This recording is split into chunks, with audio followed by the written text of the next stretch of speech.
ስንቶቻችሁ ነገ ስትሉ ህልማችሁንና አክሽናችሁን በየቀኑ አቅም እንዳይኖራችሁ እያደረጋችሁ እንደሆነ ስንቶቻችሁ ታውቃላችሁ? ቆይ ልጠይቃችሁ፣ አንድ ነገር ለመጀመር ወይም ለማድረግ ምንድነው የያዛችሁ?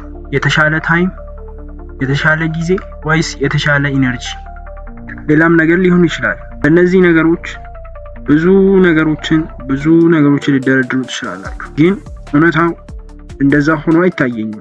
አዎ ይገባኛል። የተሻለ ጊዜ ተጠብቆ ይሆናል የሆነ ነገር ለመጀመር ወይም የሆነ ነገር አፕላይ ለማድረግ።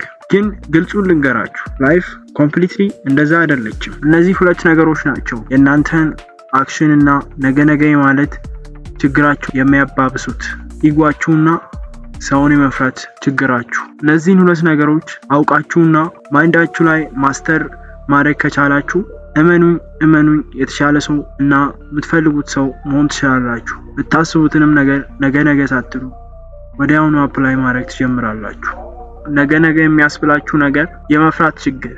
ብዙዎቻችሁ የሆነ ነገር ለመጀመር እና ለዛ ነገር ደግሞ ምላሾችን ለመቀበል በጣም ትፈራላችሁ። ይህ ማለት ነገሩን ሳይሆን ያንን ነገር ካረጋችሁ በኋላ ወይም አክሽን ከወሰዳችሁ በኋላ በዛ ባደረጋችሁት ነገር ላይ ምላሽን መቀበል ትፈራላችሁ።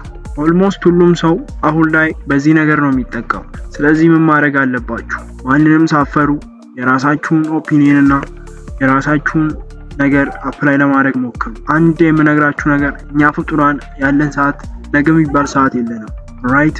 ያለን ሰዓት አሁን ነው። አሁን አፕላይ ማድረግ ካለባችሁ አሁኑ አፕላይ አድርጉ። ነገ ዛሬ የማለት ችግር ከምታስቡት በላይ የጎዳችሁ ነው። ስለዚህ አሁኑኑ ይህንን ነገራችሁን አስወግዱና አሁኑኑ አፕላይ ለማድረግ ሞክሩ። ፍርሃታችሁን በዚህ መንገድ ልታጥፉ ትችላላችሁ። ያላችሁ ሰዓት አሁን ነው። ነገ የሚባል ሰዓት የላችሁም። አንድ ኮንሲደር ማድረግ ያለባችሁ ነገር፣ ነገሮችን አፕላይ ስታደርጉ ሙሉ በሙሉ ኮምፕሊት ለማድረግ አትሞክሩ። ጀስት ዛሬ የሆነ ፐርሰንት ፑሽ አድርጉት። ነገ ደግሞ ያንን ነገር እጥፍ ለማድረግ ሞክሩ። የዛኔ ነገ ማለት ችግራችሁ መቅረፍና የምትፈሩትን ነገር አቮይድ ልታደርጉ ትችላላችሁ። እንደዚህ ስታደርጉ እመኑ ነገ ማለታችሁ ችግር ለአንዴና ለመጨረሻ ጊዜ ከህይወታችሁ ይጠፋል። ሁለተኛው ደግሞ ነገ ማለታችሁን ችግር የሚያባብሰው ነገር ምን መሰላችሁ? ኢጎ ነው። ኢጓችሁ ከምታስቡት በላይ ነገ ማለት ችግራችሁን ያባብሰዋል። በተቻላችሁ መጠን ይህንን ነገር ለማጥፋት ሞክሩ። በዚህ መንገድ ነገ ማለታችሁን ችግር ልታጠፉ ትችላላችሁ።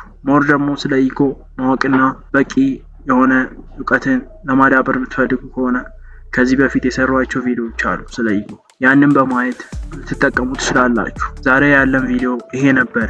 አይ ሆፕ ከዚህ ቪዲዮ የሆነ ቫልዩ እንዳገኛችሁና ራሳችሁን እንደምትለውጡበት አልጠራጠርም። በቀጣይ ቪዲዮ እስከማገኛችሁ ድረስ ደህና ቆዩልኝ።